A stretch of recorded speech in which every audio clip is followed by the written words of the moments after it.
The advent of Mahatma Gandhi, यानी कि अब यहाँ पर आप देखेंगे कि महात्मा गांधी जी का आगमन होता है।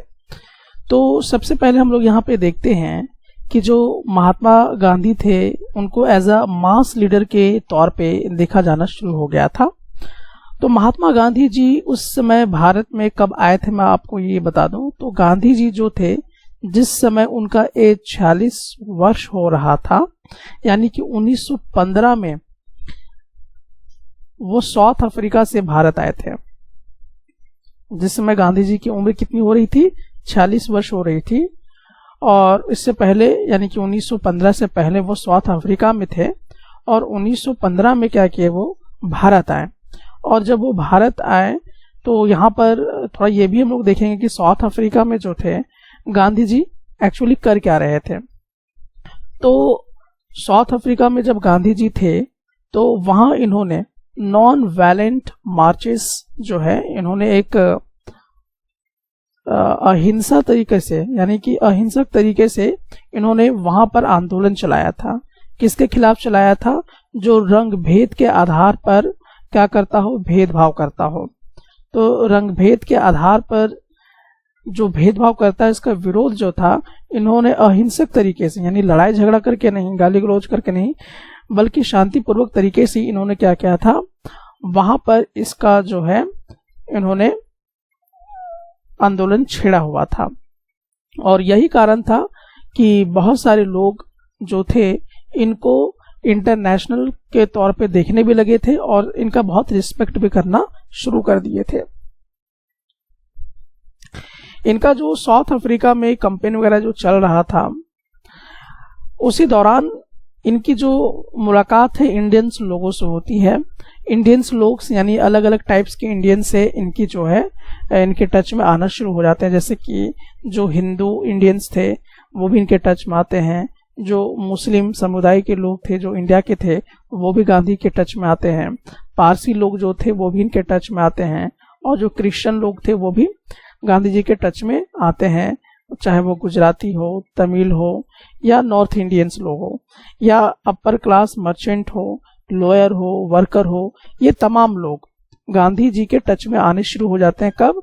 जब वो क्या कर रहे थे, साउथ अफ्रीका में कैंपेन कर रहे थे। उसी दौरान जो है इंडियंस के जो अलग अलग टाइप के लोग थे वो गांधी जी के टच में आते हैं।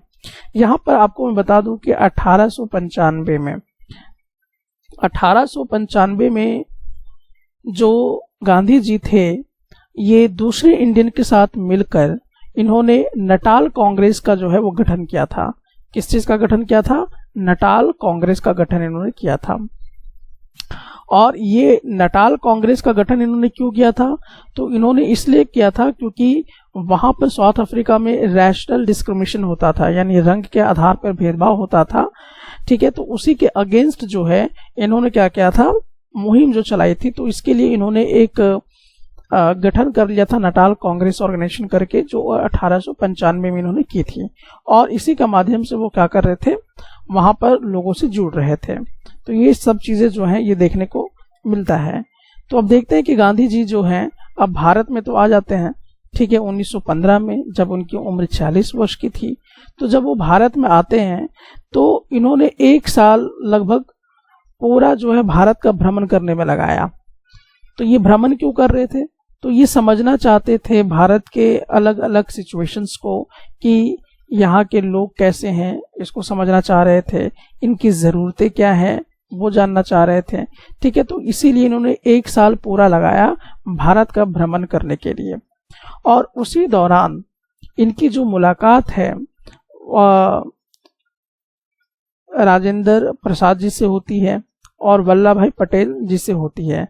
और कहाँ पर होती है? तो वहां पर एक लोकल जो है मोमेंट चल रहा था, चंपारण मोमेंट। तो उसी दौरान जो है खेदा और अहमदाबाद में, ठीक है, तो यहीं पर क्या था, चंपारण मोमेंट चल रहा था, एक लोकल मोमेंट था। और उसी दौरान इनकी मुलाकात होती है राजेंद्र प्रसाद से और वल्लभ भाई पटेल से।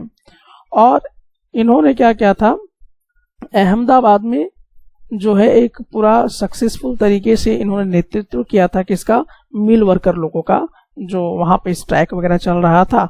तो इसका इन्होंने 1918 में, ठीक है, तो यहाँ पे ध्यान रखिएगा कि मिल वर्कर, जो मिल में काम करने वाले मजदूर लोग थे, उनकी हड़ताल चल रही थी 1918 में।